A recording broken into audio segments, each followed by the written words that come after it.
Hello, everybody. We are here today with Rose and Joly. How are you? I'm good. I'm good. How are you? I'm good. So good to see you. What's been going Hi. on? I'm in Dubai. Ah, that's exactly. Oh my gosh, I'm so excited to chat with you about all of that and why you're in Dubai. But like, just let's just get started. How are you? Like, what has been going on during this year? What is up? What's going on? Everything's good. I mean, I moved to Dubai. It's been 6 months now for this crazy adventure. I had no idea. One day, at the end of August, I received a call from someone that works here for the NBA basketball school, saying that they were looking for a female coach and they wanted to know if I was interested in the position. And then next thing you know, a week and a half later, I'm on a plane and then I moved to Dubai. So it's a major change. I've never lived elsewhere than home. Home for me is in Gatineau in Quebec, French Canadian. Yeah. um, so to live this experience while doing something I'm passionate about, it was like the best of both worlds. Speak to us more about that passion and your background in sports and how that came about with you growing up. Um, yeah, I've from the age of 8, I started playing basketball and I just instantly fell in love with it. And it was just always very natural for me. And whenever I was in a basketball gym, I've always just felt super comfortable and confident. So I tried to play basketball for the longest until I reached university. I played 1 year at the University of Ottawa, but while I was playing, I recovered from an ACL surgery. So I was out 1 year, played 1 year for the University of Ottawa. After my first year, tore my ACL again. So I was out, decided to retire, but I was not ready to say goodbye to the game. So I just transferred into being a coach. I've really started at the bottom, started coaching a high school team. They were 12, 13 years old, and then moved up to the high school until senior year. And then in Quebec, we have what is called a cégep. So I coached 5 years in cégep. And then again, out of a sudden, I was offered to be the full-time assistant coach at the University of Ottawa. Yeah, which is it's funny because all my life I was always just a volunteer. I was coaching because I wanted to give back to the community.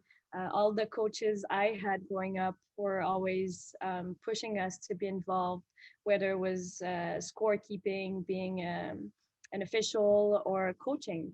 Um, so for me, it was very important, and I never thought one day that I would do this as a full time job. That's so exciting. And you mentioned getting your ACL surgery, the amount of hardships and trials and tribulations. Could you touch more into what other trials and tribulations you've experienced during this journey? Well, that was a big one for me. All my life, all the decisions I had made until that point was related to basketball, related to me playing, practicing a sport that I was really in love with. So when it happened and I had to put an end to my career, I went through a identity crisis, like a big one. It took me 3 years to kind of find my new path. So it was a long 3 years of questions and what am I supposed to do in life now? I switched school. I was going to a different university, one on the Quebec side because it was a lot cheaper than on the Ontario side, and I was just going to school to go to school to have a paper because everyone around me says, well, it's important to have a diploma. Where in 20, at that time it was 2012, 2013. So I was just going to school to go to school, but I I didn't know what my new path was. So it took me a good 2 3 years until I started working in the sports industry, and I realized that's really something I wanted to do. But again, at that point, I had no idea that I could be a full-time coach. Like I could be a woman and it be a full-time coach because all my life I had been coached by men coaches. So for me, I was never surrounded by other than maybe assistant coaches, but they were not there often. Um, so at least I knew I wanted to work in the sports industry. I worked for Football Canada, Swimming Canada, and then I started volunteering again with the University of Ottawa for a couple months, and then the assistant coach position open, and I said yes right away when I was offered it. So that 3 years of my life was it was tough. to not have a lot of support um, and yeah, and understand that all my life I had just given everything to basketball and I just didn't know where to go. Thank you for sharing that. You know, we've Yeah. only known each other for a short period of time, and I say that in a couple of years. And we had initially met at NBA Summer League back in 2019 in Vegas. The best experience ever. Yeah, As it was. but you know, it's just seeing your progress and watching you grow throughout that time has been incredible. Tell me more about what you were doing at Summer League and how that has helped you as well during this, you know, procedure and process. Yeah, it's in remember it was in 2019. I was home on my couch. I think it was a Sunday, and it was only my. I was a full time coach at that time, and Sundays were my only day off if I had the Sunday off. So I was just relaxing at home, and then I get this message on Instagram from someone I don't know. He had been following me on social media for a little while because he liked what I was doing and my nonprofit, all that kind of stuff. So anyway, he sends me this message and he shares me a video of a fellowship that the Toronto Raptors started a couple years ago. And he said, "Hey, listen, I saw this video and I feel like you have a good chance at it. So maybe take a look at it and see if you want to apply." So I'm like, okay. So I checked the video, and it just seemed like a crazy opportunity. This Wayne Embry Fellowship, which I had never heard of because I'm not sure if because I'm from Gatineau, which is like a 5 hour drive away. I was not in that world. We're very far from the Toronto Raptors and all kind of stuff. So right away I felt like I needed to apply for the position. Just to give you kind of a more information about it. It's a 1 year program where it's a rotation basis. So you start with the marketing team or the front office or the coaching, scouting. Like literally at the end of that 1 year, you kind of have the knowledge of a general manager kind of thing. And then it's a paid fellowship, so it's a cool opportunity. So right away, I started working on my application. I had to put together a 2 minute video of why I was um, I was equipped or I was experienced enough to have that 1 year fellowship. And a couple of weeks later, I got an email saying I was selected as one of the finalists for that fellowship, which it was very exciting. It was that year we were 8 finalists out of apparently 100 applications. So after that, that was in June. Originally, it was supposed to be in March, and then it kept being pushed and pushed and pushed because the Toronto Raptors kept winning and winning and winning, and they won the World Championship that year, Okay. which was super fun. But that like 3 months. But it finally happened. It was a 3 day interview process at the OVO Center. And I remember coming back home after the 3 days because I was exhausted and just my parents picked me up at the train station and I just started crying. I was like, I'm so exhausted, but I at the point how much I wanted it. And I was just like, I'll do anything to like I really wanted it. And then I found out that I didn't have it. They didn't pick me as the big winner a couple days later, but it was fine because I had made all these connections, and for me that's what was so important. So a couple that was at the end of June, so in August that's when I met you at the summer league, and I was there to make sure that they don't forget about me and just to make new and more connections out of it. Wow. Thank you for that. It shows the resilience, the perseverance, and what it takes to finally get to a point to where you are now. And you briefly mentioned it as well, Basketball Plus Org, your nonprofit. Tell us more about it and how you got started with it.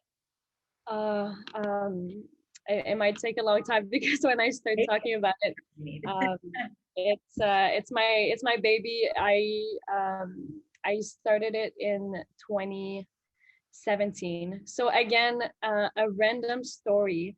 Um, I was at Football Canada at that point, so I was not yet a full-time coach, and I had accumulated a bunch of vacation, and I had already started volunteering because for me, like I mentioned earlier, to be involved in a community, giving back and volunteering and living new experiences and meeting new people is very important for me. So I had already volunteered back home or in Montreal with Basketball Quebec.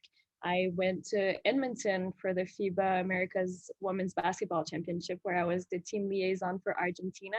And it was like the craziest experience. I was with Team Argentina for 10 days, and it was just amazing. So anyway, I was looking for more experience, but I wanted to travel the world, which I had never had the chance to do because I played a lot of basketball and we've never traveled. So I was looking online for opportunities for Canadian nonprofits that do work outside of Canada, whether in Europe and Africa, Middle East, and they all came back to me saying like, "Hey, thanks for your interest, but when we do work outside of Canada, we work with volunteers from that location." And I was like, "Yeah, but I wanna like I'll pay for my own ticket. I'll pay for my food. Like you guys don't have to spend a penny on me. Like I really just want to help."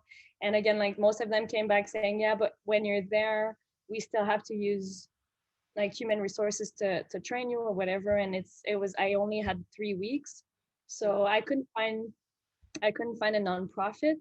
And one day I come to the office, I check my messages, and on LinkedIn, I get a message from someone who's not the owner, who's funded a nonprofit in Togo. So yeah, and he sent me a message, and again he was like, "Hey, I saw that you're very involved in sports. I saw your Instagram profile, your Twitter." He thought it was more professional to send a message via LinkedIn, which is it's true because I don't think I would have ever answered otherwise. But he's like, "Hey, listen, we do this in Togo. This is the nonprofit. We use basketball as a positive platform to educate kids. So let me know what you think." So I checked the video and just instantly fell in love with it. It was such a beautiful video, and I had never traveled outside of Canada other than I think like Cuba at that point. So for me, as being kind of ignorant of what's going on outside of that world, all the videos that I saw about Africa was like World Vision and kids starving and like sad music and that kind of stuff. His video was the complete opposite. It was kids enjoying playing basketball, although they're not wearing shoes. It was just a platform for them to come together. They get a coach, they get a life coach, they give scholarships so the kids can go to school and that kind of stuff. So it just for me a lot of my values and obviously the love of basketball. So I responded. I was like, "Hey, like this is amazing. I've been actually looking for an opportunity like this. What's the next step?" Couple weeks, I think 3 months later, I was on a flight to Togo to meet him, go around the villages and all that kind of stuff. And it was an amazing experience, and it was an amazing trip. It was about 2 weeks, and I've learned so much. And I came back home, and it kind of felt selfish when I came back home. I thought, you know, a flight to Togo is like, I think it cost me $1,200, where I could have just donated that money to his nonprofit and he could have sent so many more kids to school. So I kept in touch with him, and I was like, I really have to find a way to support like what he's done. And we were trying to like come up with ideas and stuff, and he was like, "Well, maybe you can become an ambassador." But I'm like, "Yeah, from Canada there's really not much I can do." So yeah, anyway, we kept in touch, and then I started talking to a lot of people I know older that like have a lot of experience, and they became my mentors. And um, a couple months later, I gave him a call, and I was like, "Hey, how's it going? How's the nonprofit going? How's every year in April they do this crazy basketball promotion week, which is 1 week of just traveling from one village to the other, play basketball and that kind of stuff. And every year they build a new basketball court."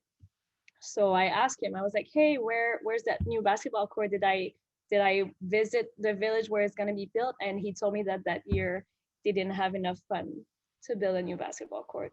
And it completely broke my heart. So I was like, wow, okay, um, let me think about something and I'll get back to you. I had just recently started volunteering at the University of Ottawa. So I was like, okay, well, this is it. Like, that's the idea. So basically, Basket Plus, we built We build infrastructures. We create partnership with nonprofits around the world that do amazing job, but don't necessarily have the financial support to do it. So we together we come up with a project. What's the financial goal, and then we offer that project to teams, and throughout their season they have to raise money. So we come up with the fundraising activities. We provide a project manager. We make sure everything runs smooth, and then throughout their season they have to raise that certain amount. It's usually very like it's kind of a small amount, to make sure, because they're go to school, they're busy, they practice a sport, and some of them sometimes work. So and then once we've reached that goal, they also have the option to travel and visit the community for whom that project is going to benefit. Wow. I'm at a loss. You touch on so many points there that, just showcases humanity. It showcases you. It showcases everything that the world needs. And congratulations. Thank you Oh, for starting Basketball Plus and for doing all that you do. But, you know, we just need more people like you in this. no. So That's right. that is a Thank very you. heartwarming story of yours to share. What else have you learned about travel? You just touched on it a little bit. You came back from feeling selfish, but what else is there that you've learned? And I'm sure that you've learned a lot from that one experience, but now being in Dubai, what else has there been? Yeah, I mean, I've learned so much. I've learned that in Canada we take so many things for granted, and I've learned so many things. Yeah, for example, one on that first trip, when the University of Ottawa they raised money to build a new basketball court in Togo, and we made the trip, and we brought so many things with us because we there was a league coming up, so we brought uniforms and basketballs and a bunch of stuff, and the other thing we brought was water bottles, empty water bottle, Yeah. for the athletes when they play and stuff. And as soon as I opened the bag, for me, I was so excited. I was like, "Hey, we got those water bottles. We got a sponsor, and he provided us with water bottles. It's great." And he's like, "Cool. What do you want me to do with them?" And I was like, "What do you mean?" He's like, "Well, we don't have access to water here. Like this is just yeah." And I just telling you the story right now. I was like, "Oh wow, I just got shivers as well. That just yeah." I was like, wow, these things, it's unbelievable. And it's funny because in Dubai we don't have, there's no clean water either. And until I moved to Dubai, for me not having access to clean water equaled poverty. yeah. But in Dubai it's the opposite. Like Dubai, it's a very rich country, it's just because we're in a desert, so that's why we don't actually have access to clean water, because it's the desert. um so I've learned a lot, but and a lot of people say it, how sports bring people together, and it's 100% true. You put, like you build a new basketball court, you put just a ball in the middle, and then all of a sudden you have 20 kids who usually have absolutely nothing to do, and now they come to the court and they have something. They make new friends, and then they learn new things, and they create relationships. Like, it's true how sports brings people together and just do awesome things. It's a beautiful thing. A Mm, beautiful thing is you being a woman in sport, and you mentioned it last a few segments ago. Being a woman in sport has never been the norm, in your upbringing, and being a coach, a full-time coach that's a woman. Talk to us more about the importance of being a woman in sport and what that has been like for you. yeah, everything. It's everything. And here I realize it even more, because in the program with the NBA basketball school, it's mixed. It's supposed to be open for young girls and young boys. Um, but I think not even 10% of our members are little girls. And it happens so many times where I met a mother, and she was so happy that there was a female coach here. So happy. She was like, "You have no idea how it's lacking here." Yeah. And how the girls look at me like I've never experienced this before. I've honestly never experienced this before. How I would just enter a gym, and it's I really do feel a different energy between the little girls and the little boys here. And I'm not sure if it's because it's the Middle East. Dubai is very different. It's very Americanized. um, Little boys often don't call me coach, whereas they call my colleagues coach. I'm miss. But the little girls, they actually call me coach, and they look at me like they're, it's fun, it's good for them to have this kind of visibility, like this kind of, just to be coached by a woman, because in Dubai there's really not that many women coach.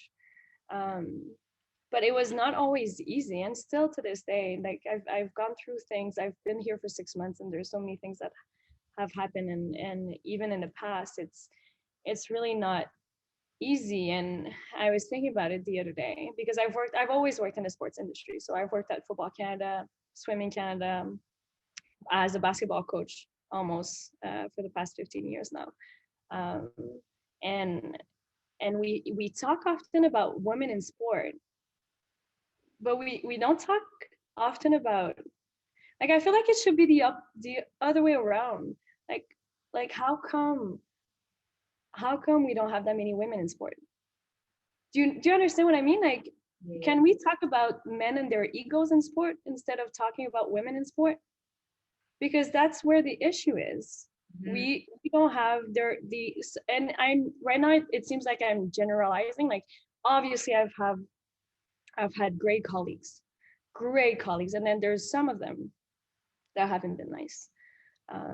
And you can tell, like, it's really just by the fact that I'm a woman and I work in a sports industry, and they're not willing to to be told what to do, or to either, like, even work with me. So Yeah, so I feel like it should be an education on both sides, not just what women should do to create their own space. And then once we try to create our own space, we're told that we're too aggressive, or we're too bitchy, or we're trying too hard, or that kind of stuff. But we have to. We don't have a choice. If not, we're not going to survive in this environment. So I think there's still room of improvement, especially on the educational side. that was major because people don't see that side very often. They just why don't women, do this and that to be to make space for themselves in sport? Or why isn't it that, you know, they view nicer or just settle and comply? That's not what we do. We want to be in this space for a reason, and we're putting the work to do that. But why does he have to act that way towards me? And why can't he respect me? And why does he look down upon me when he should just look at me gladly? Exactly. Why are they expecting so much more out of us? And we're doing already so much, but it's never enough.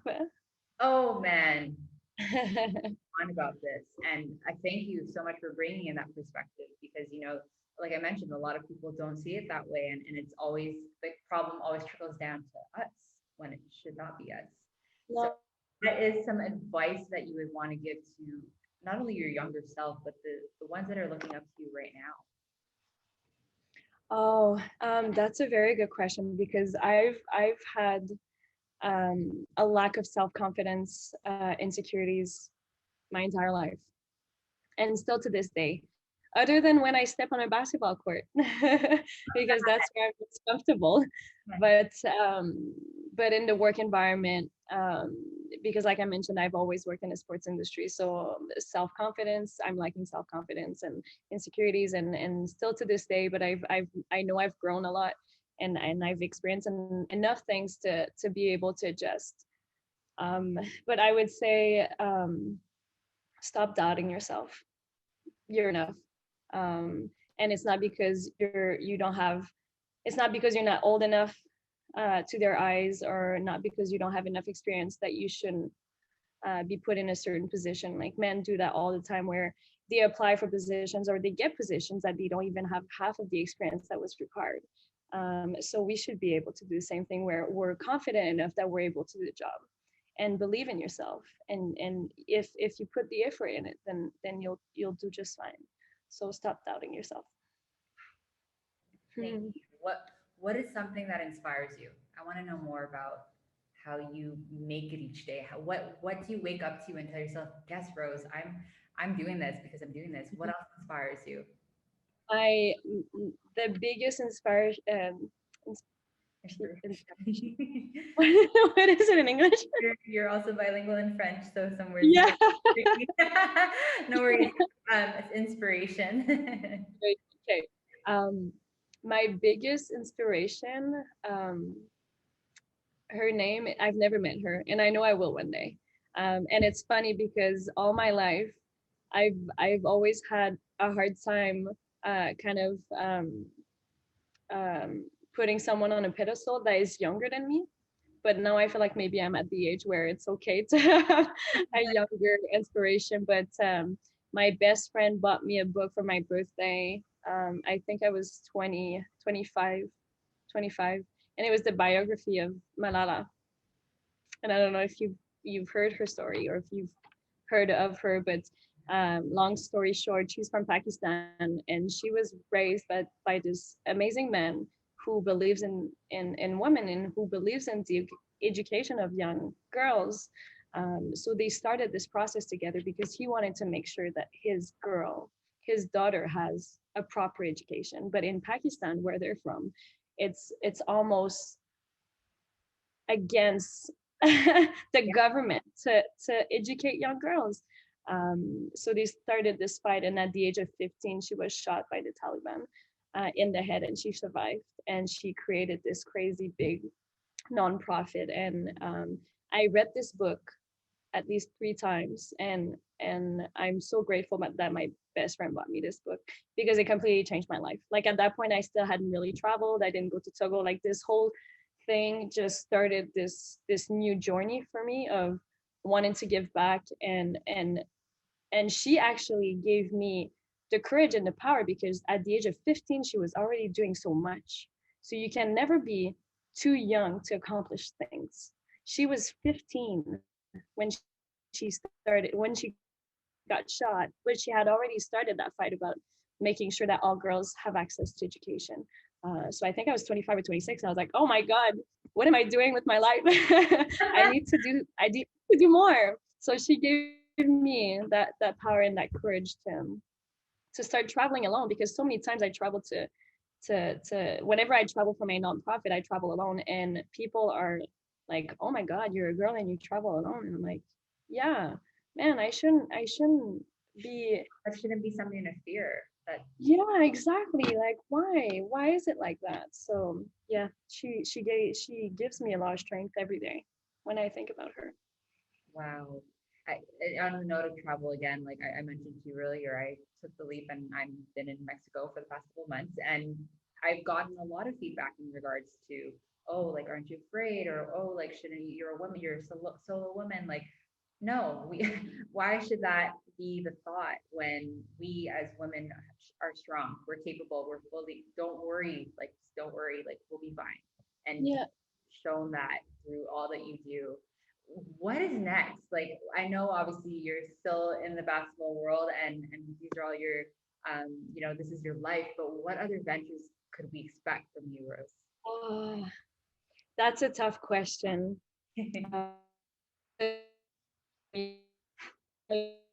All my life, I've just gone with the flow.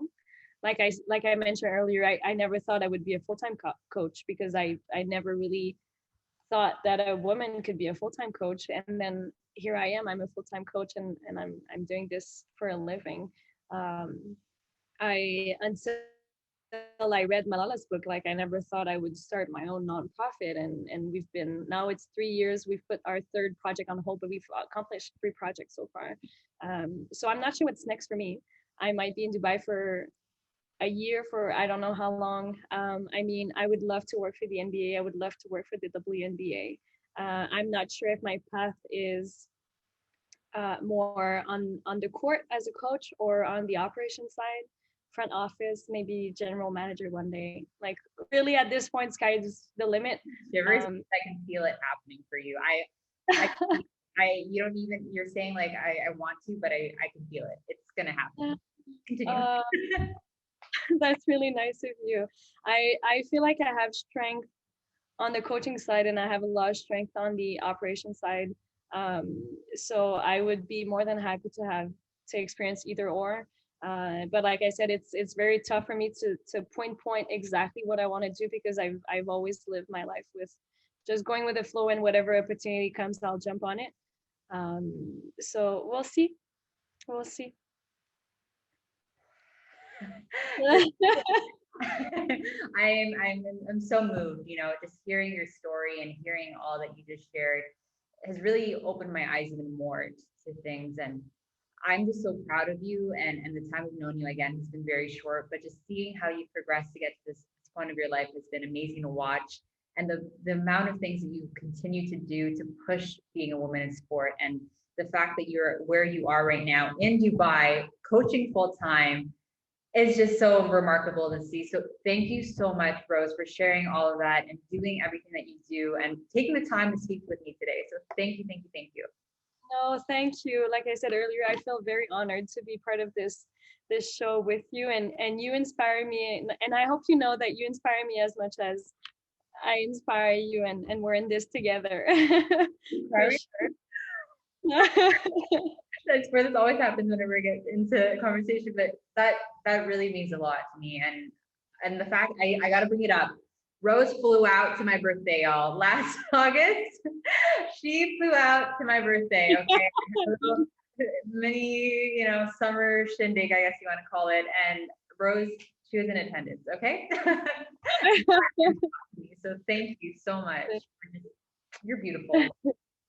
You are too. Enjoy yourself. Stay safe. I will see you soon for sure. Very soon. Yeah.